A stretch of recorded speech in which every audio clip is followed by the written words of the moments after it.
Now, let's talk about the other big story of the day, the laptop from hell. Hunter Biden said the laptop was real. Well, then his lawyers, clean up on aisle 5, said, well, they didn't mean it was real. This is next-level incompetence by Hunter Biden's lawyers. Here's a little flashback of Joe Biden at the 2020 presidential debate where he dismissed the laptop story as what? Disinformation. Watch.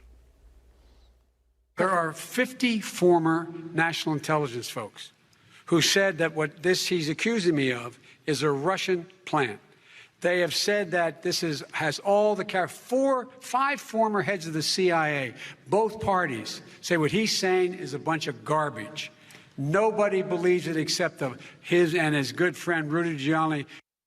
You couldn't even pronounce the man's name. I'll do it for you. Let's bring in former mayor of New York City, former attorney for Donald Trump, friend of mine also, Rudy Giuliani. That's how you say it. Mr. Mayor, Hunter says it's real. Lawyers say, well, not so fast, Hunter. What are we supposed to believe, sir? It's real. It's very real. And it's probably the most incriminating document in American legal history.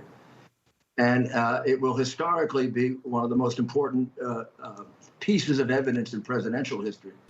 Hunter, this degenerate drug addict, made that way probably by his father, because his father didn't take care of him, put him in business with some of the biggest criminals in the world, was a bag man for his father. He explains it right in the hard drive. He says, I've had to pay all the expenses of the family for 30 years. He tells his daughter this. And I've had to give 50% of my income to Pop. Well, because the income was really Pop's. Came from Iraq, came from Ukraine, came from Russia, came from China, came from Kazakhstan, came from Romania, came from a lot of American businesses that he was fixing things for. He started cheap, a little slimy senator from Delaware, and then he became an international criminal.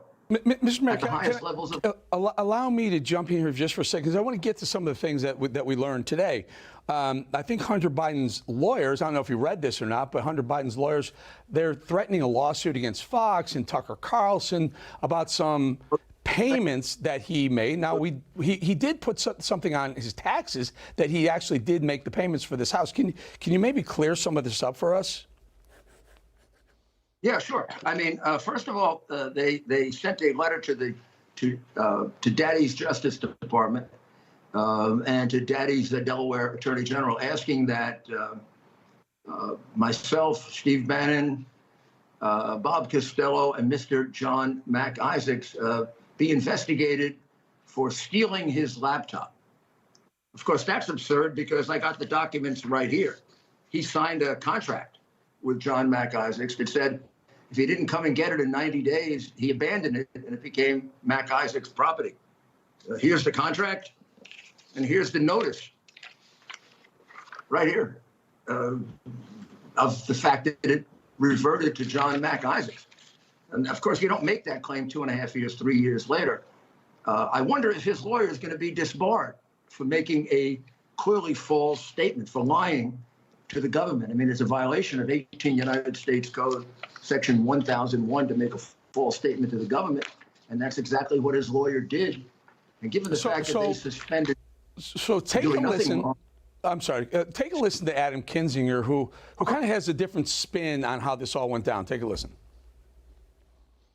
There is no difference in having stolen the data. I mean, a computer shop owner who Hunter Biden gave a laptop to fix, who stole his data, which to me has been incredible from the very beginning, that has not been a bigger story. This is the equivalent of hacking into somebody.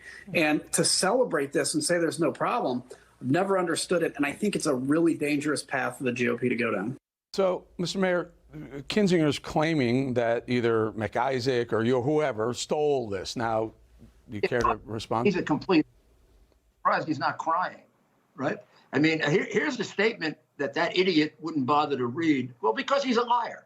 The document says clearly equipment left with the Mac shop after 90 days of notification of completed service will be treated as abandoned property. And you agree to hold the Mac store harmless against any damage for the loss of your property. Well, there's a notice here on April 17, 2019 to pick it up.